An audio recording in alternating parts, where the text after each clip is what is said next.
Welcome to Digging Roots, where we uncover family stories, hidden histories, and the moments that connect us to who we are. Today, we uncover the story of the Wilcox family. From life in the rugged logging camps of northern Michigan and Wisconsin to the roots that carry their legacy forward. It's a tale of hardship, resilience, and family bonds that stood the test of time. The name Wilcox might seem ordinary today, but scratch beneath the surface and you'll find a name woven into the very fabric of British and Irish history, carried by soldiers, settlers, and survivors through centuries of war, religious upheaval, and transatlantic migration. Its origins stretch back to early medieval England, where it's believed to have either Saxon or Celtic roots. Some experts claim it's a patronymic name, meaning son of Will, derived from the Old English name William, a name tied to power, conquest, and legacy. Others linking it to birds, perhaps hawks or crows, symbols of watchfulness and survival. The earliest known Wilcoxes, or Wilcox as they were then called, appeared in the rugged coastal regions of Cornwall and Wales. In the historical record Downes' Visitation of Wales, one William Wilcox is noted, already long dead before 1305. By then, the name had already begun to evolve. The spelling shifted to Wilcox, and then as language drifted like tides, it became the Wilcox we know today. The Wilcoxes didn't just survive history, they helped write it. Before the Norman conquest in 1066, they had established themselves in Bury St. Edmunds. I apologize for my pronunciation, in the heart of Suffolk, England. By the time of King Edward III, Wilcoxes were no longer just farmers or craftsmen. They were warriors. Sir John Wilcox led crossbowmen from Norfolk, Suffolk, and Essex into battle against the French. But the Wilcox story doesn't end on English soil. By the 1600s, a branch of the family took root in County Tyrone, Northern Ireland, part of the great Protestant migration that reshaped the Irish landscape. There they became Orangemen, fiercely loyal to William of Orange and the Protestant cause. In those days, wearing orange was more than fashion. It was a declaration of allegiance. John Henry Wilcox, one of the family's own, recalled how neighbors would cross the street just to avoid passing the orange man face to face. This allegiance wasn't just a statement, it was survival. After William of Orange ascended to the throne during the Glorious Revolution of 1688, the clash between Protestant and Catholic reached a boiling point. The King of France ordered Protestants to be slaughtered, forcing thousands to flee. Protestant families, including the Wilcoxes, boarded ships bound for Holland and eventually for America. By the late 1700s, the Wilcoxes had crossed the Atlantic, part of the vast Ulster Scots migration. Philadelphia became their port of entry, a bustling gateway to the New World. From there, they pushed into the American interior, settling first in West Virginia, where they planted new roots in the rocky Appalachian soil. In the span of just a few generations, the Wilcoxes had transformed from medieval archers to persecuted Protestants, from Irish exiles to American pioneers. Each chapter added a layer to the name, turning it from just a surname into a living document of survival, conviction, and reinvention. The story of the Wilcox family in America begins with hardship and bold decisions. In the late 1700s, John Henry and Hannah Wilcox were among the first European settlers of Chillicothe, Ohio, venturing into territory that had just opened up after the Treaty of Greenville in 1795. That treaty forcibly removed Native American tribes from much of Ohio, making way for settlers streaming westward from Virginia and Kentucky. For families like the Wilcoxes, the Ohio River was a highway to hope and a gamble on survival. In 1796, a group led by General Nathaniel Massey officially founded the community of Chillicothe, where John and Hannah put down roots. It wasn't just any settlement, it was a wild, unruly outpost full of opportunists, soldiers, and camp followers left over from General Wayne's military campaigns. The town earned a reputation as a den of drunkards and corruption, a rough-and-tumble frontier where survival meant knowing how to handle yourself. Yet in the midst of all of this chaos, the Wilcox family made history. In 1797, John and Hannah welcomed their son Edward, the first white child ever born in the region. Chillicothe would go on to become Ohio's first capital, but the Wilcoxes were already pioneers before it had laws, schools, or churches. John and Hannah's third son, William Wilcox, was born in 1803. Like his parents, William had frontier grit running through his veins. He settled in Jackson, Ohio, where he married Sarah Jordan in 1827. Together they built a family, starting with 2 children born on Ohio soil. But the Wilcoxes were rarely content to sit still. By 1837, William and Sarah packed up their growing family and headed west to Washington, Illinois, chasing new land and fresh opportunity. There, they raised the rest of their 10 children, including their son John Henry Wilcox, born in 1838, a boy who would soon become a soldier, survivor, and storyteller. At just 17 years old, John Henry lied about his age to join the Union Army.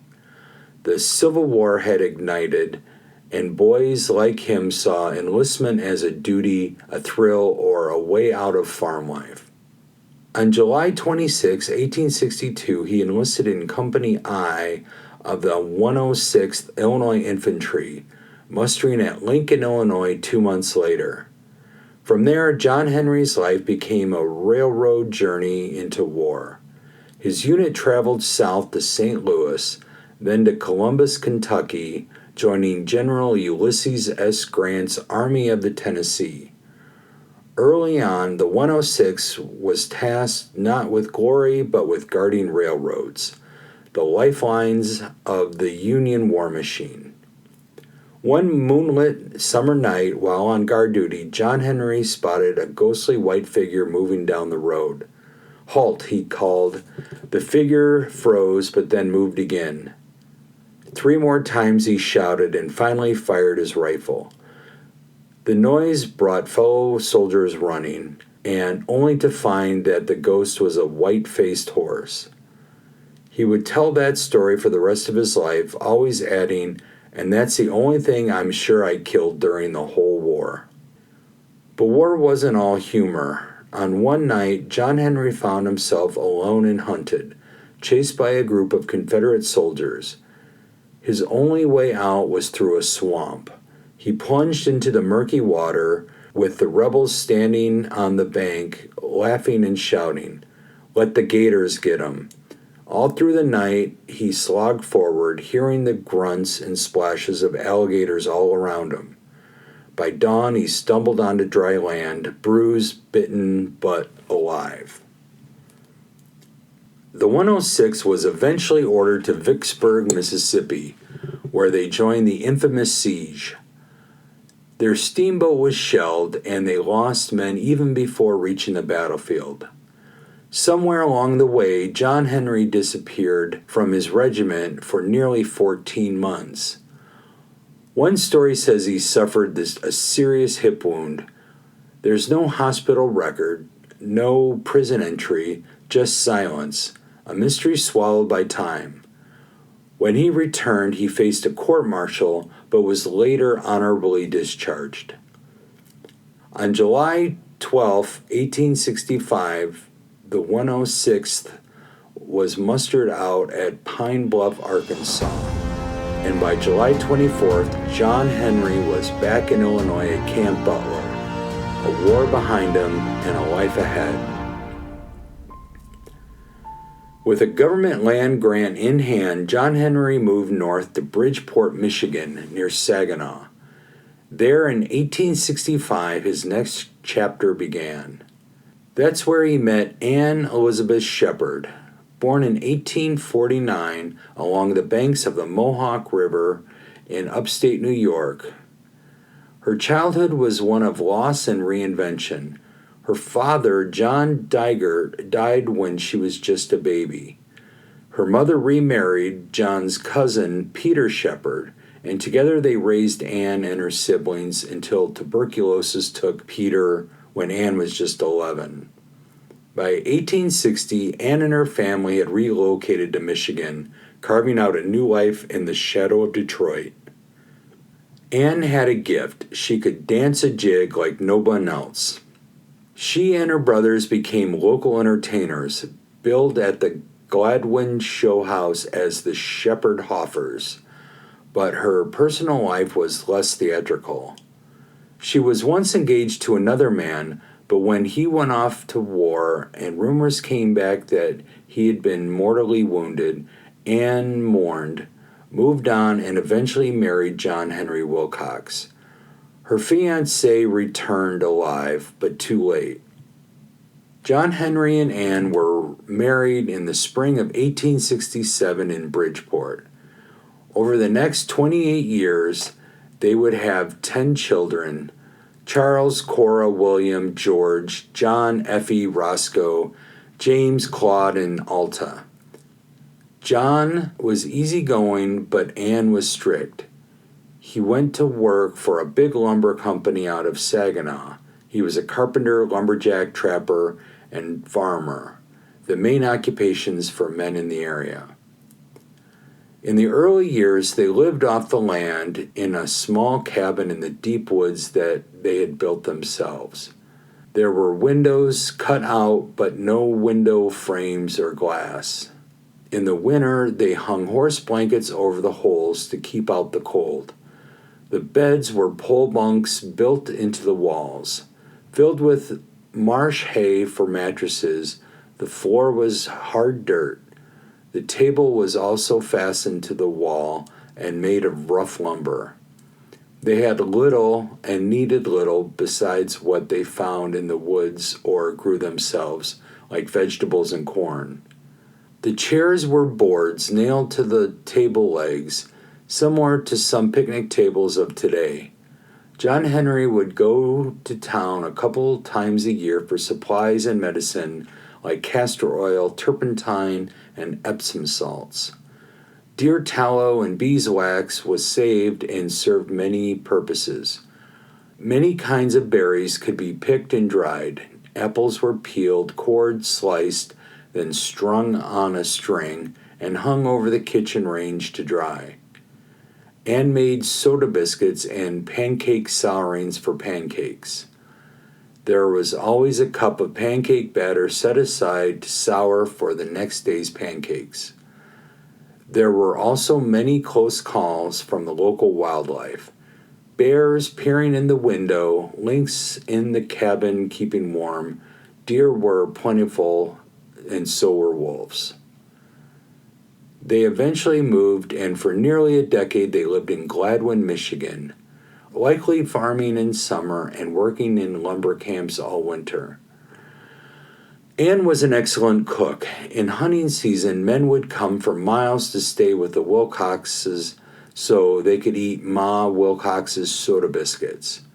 She would cook for the hunters and make a little extra money. By 1908, they opened a small restaurant in Gladwin, a natural fit for Anne's talent. They may have also worked in or supplied Eugene Shepard's logging camp in Clement, Michigan, though history doesn't confirm it if it was the same Eugene Shepard who created the legendary Hodag monster hoax in Oneida County, Wisconsin. In 1910, they sold the restaurant and moved in with their son Ed, welcoming granddaughter Alta Agnes that June. John Henry passed away in 1913 in Clement Township. Anne spent her final years living with her daughter Alta Marie in Owasso, Michigan, until her death in 1925. From the wilderness of Ohio to the forests of Michigan, the Wilcox family survived wars, wilderness, and the unpredictable tide of history. That's another chapter in the story of the Wilcox family. Every memory adds a little more to their legacy, and to ours. If you've got family stories of your own, share them in the comments. We'd love to hear them. Thanks for joining us on our journey. Please like and subscribe, and we'll see you next time on Digging Roots.